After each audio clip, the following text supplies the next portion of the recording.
Welcome in my YouTube channel. हम अब next video से आगे स्टार्ट करते हैं। जैसा कि प्रीवियस वीडियो में मैंने इतना सॉल्व करवा दिया था। ओके,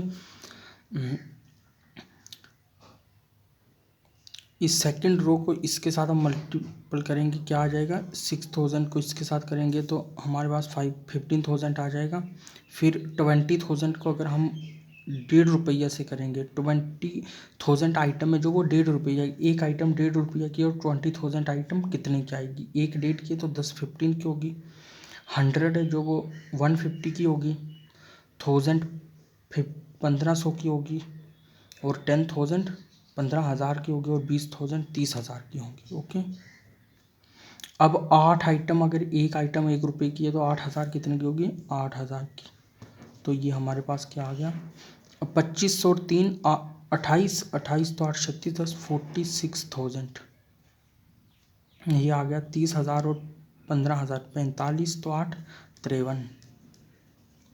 ओके, और ये फर्स्ट रो किसको डिनोट करती थी, मार्केट 1 किसको डिनोट करती थी, फर्स्ट रो को। मार्केट 2 किसको करती थी, सेकंड रो को। तो मार्केट 1 का जो अमाउंट है वो कितना है, मार्केट 1 का कितना है 46,000।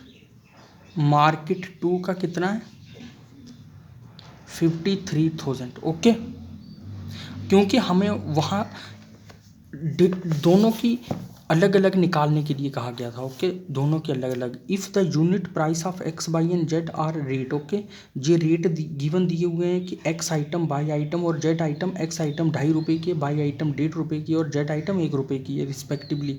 Find the total revenue. Total revenue हमने निकालना है ईच मार्केट का, मीन्स दोनों का अलग अलग रेवेन्यू। ओके, अगर वो कहता कि दोनों का इकट्ठा रेवेन्यू तो इनको दोनों को ऐड करना पड़ता। ओके, सिमिलरली ऑप्शन बी भी इसी तरीके से। Okay, if the unit costs of the above 3 commodities are, यहाँ रेट अलग अलग दिया हुआ है और हमने यहाँ पूरा हमने वो दोनों का मिला के निकालना है ग्रॉस प्रॉफिट। ओके, अब हम बढ़ते हैं 11th क्वेश्चन की ओर।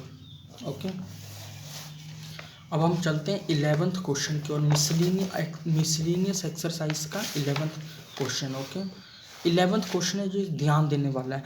क्या पूछ रहा वो, find the matrix X. Find the matrix X so that X और ये मैट्रिक्स इक्वल है इस मैट्रिक्स के, और एक्स मैट्रिक्स मेरी क्या होगी देखना। अब ध्यान देने वाली बात क्या है, यहाँ प्रोडक्ट का रूल प्रोडक्ट का जो रूल है वो यूज़ करना है हमने। वो यूज़ करके हमने एक्स का आर्डर निकालने की कोशिश करनी है और फिर एक्स को ABC पुट करके वैल्यू निकालनी है। ओके, जैसे इस मैट्रिक्स का आर्डर क्या है, 2 रोज 3 कॉलम है और इसकी 2 रोज 3 कॉलम है। ओके, मीन्स कि एक्स मैट्रिक्स और इस मैट्रिक्स की प्रोडक्ट कब डिफाइन होगी, जब इसके कॉलम इसकी रोज के बराबर होंगे। मीन्स एक्स के कॉलम कितने होंगे 2 और रोज लगा ली मैंने m। ओके, रोज लगा ली मैंने m और कॉलम 2, क्योंकि कोई भी दो मैट्रिक्स है जिनके प्रोडक्ट डिफाइन होते हैं, फर्स्ट वाली के कॉलम सेकंड वाली की रोज के बराबर होते हैं। इसकी रोज कितनी 2, तो क्लियरली इसके कॉलम 2 होंगे क्योंकि ये प्रोडक्ट हो रहा है और प्रोडक्ट डिफाइन हो रहा है। डिफाइन इसने कहा find the matrix x. Matrix x तभी फाइंड हम कर सकेंगे अगर इनका प्रोडक्ट डिफाइन होगा। इसका मतलब कि इसको मानना पड़ेगा कि ये दोनों मल्टीप्लीकेशन होल्ड करते हैं। मल्टीप्लीकेशन अगर दोनों होल्ड करते हैं तो फिर ये जरूर हुआ होगा कि इसके जो कॉलम होंगे वो इसकी रोज़ के बराबर होंगे, और इसकी रोज़ का हमें पता, इसके कॉलम्स का पता नहीं। इसकी रोज़ से इसके कॉलम का पता चल गया। ओके, और मान लिया कि इस एक्स मैट्रिक्स की m रोज़ हैं। ओके, m रोज़ हैं और जो हमारी न्यूली मैट्रिक्स बनेगी वो किस आर्डर की होगी, m×3 की, और ये क्या 2×3 की। इसका मतलब m2 है। ओके, हम क्या ये वैल्यूज़ इसकी एक्स मैट्रिक्स की वैल्यूज़ क्या है, 1 2 3 4 5 6 -7 -8 -9 2 4 6। ओके, 2 4 6।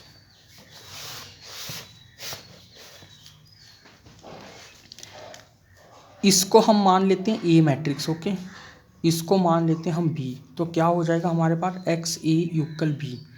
अब एक्स का ए का मेरे पास आर्डर है जो वो 2×3 है और बी का आर्डर भी 2x3 है। एक्स का उसने मुझे कुछ नहीं दिया हुआ, वो मुझे फाइंड करने के लिए कह रहा है, ओके, एक्स का। और उसने ये बता रखा है कि इनका प्रोडक्ट डिफाइन है। जब इनका प्रोडक्ट, इनकी मल्टीप्लिकेशन डिफाइंड है तो पक्का इसके कॉलम इसकी रोज के बराबर होंगे। और इसके कॉलम का तो मुझे मालूम नहीं, एक्स के कॉलम का मुझे मालूम नहीं, बट ए की रोज की मुझे मालूम है, ए की रोज गिवन दी हुई है, तो पक्का एक्स के कॉलम ए की रोज के बराबर होंगे, ओके। और एक्स की रोज कितनी होंगी वो अभी मालूम नहीं, ओके। और इनका प्रोडक्ट डिफाइन होगा और न्यूली जो मैट्रिक्स आएगी एक्स ए प्रोडक्ट करके जो मैट्रिक्स आएगी उसका आर्डर क्या होगा, m×3, और वो इक्वल होगी इस मैट्रिक्स के। और जब मैट्रिक्स इक्वल होती हैं तो उनके आर्डर सेम होते हैं। जब उनके आर्डर सेम होते हैं तो जो न्यूली मैट्रिक्स है एक्स ए वो किस आर्डर की होगी, m×3 की, तो उसका आर्डर इस आर्डर के बराबर होगा 2×3 के। तो यहाँ से क्लियर हो गया m क्या है 2, तो x मेरा क्या है 2×2 कोई मैट्रिक्स है। क्लियरली x क्या है 2×2 कोई मैट्रिक्स है, ओके। और मैं x को क्या पुट कर लेता हूँ, आई होप कि अब तो क्लियर हो गया होगा, ओके। मैंने इतने अच्छे तरीके से एक्सप्लेन कर रहा है कि कैसे ये यहाँ इसके कॉलम बने, फिर उसके बाद जब इसके कॉलम बन गए तो इसके कॉलम इसकी रोज के बराबर आ गए, ओके। 2 आ गया यहाँ, ओके। उस लॉजिक से 2 आ गया। और m की जगह 2 किस लॉजिक से आया, क्योंकि इक्वालिटी ऑफ मैट्रिक्स की डेफिनेशन से। एक्स ए तो एक्स ए, जब एक्स ए क्या है मैट्रिक्स है, ए मैट्रिक्स है, तो जब मैट्रिक्स प्रोडक्ट होती हैं तो क्या एक मैट्रिक्स ही तो आती है, ओके। मान लिया वो कोई मैट्रिक्स सी है, ओके, वो कोई मैट्रिक्स सी है, एक्स ए को प्रोडक्ट करके कोई मैट्रिक्स सी आ गई जिसका आर्डर क्या है m×2, वो इक्वल है बी मैट्रिक्स जिसका आर्डर 2×3 हो। तो ये दोनों इक्वल है ना, इक्वल है, तो इक्वालिटी ऑफ डेफिनेशन क्या कहती है कि फर्स्ट कंडीशन है कि उनके आर्डर सेम होने चाहिए। जब आर्डर सेम होंगे तो और कॉलम तो दोनों के सेम है तो रोज को सेम होना पड़ेगा, फिर मतलब m को 2 होना पड़ेगा। तो मेरी x क्या आ गई 2×2 मैट्रिक्स, ओके। अब मैं क्या करता हूँ, लेट करता हूँ x को, let x equal ABCD, okay. x को ABCD पुट करता हूँ। अब मैं उस इक्वेशन पे x को ABCD पुट करके उस इक्वेशन में डालता हूँ ABCD, और वो क्या है 1 2 3 4 5 6, और वो किसके इक्वल है -7 -8 -9 2 4 6, ओके। अब इसको प्रोडक्ट करूँगा तो ये तो मैट्रिक्स मल्टीप्लिकेशन की डेफिनेशन लगेगी। ए को 1 से किया है B4, okay, A + B4,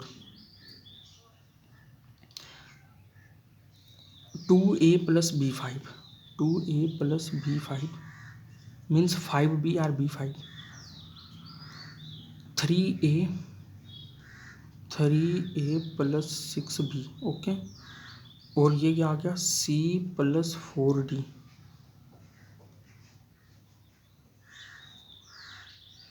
2C + 5D, 3C + 6D, okay. ये -7 -8 -9 के बराबर आ गया 2 4 6, ओके। अब ये by the definition of the matrix, equality of the matrix, इनके आर्डर सेम हो जाएंगे 2×3,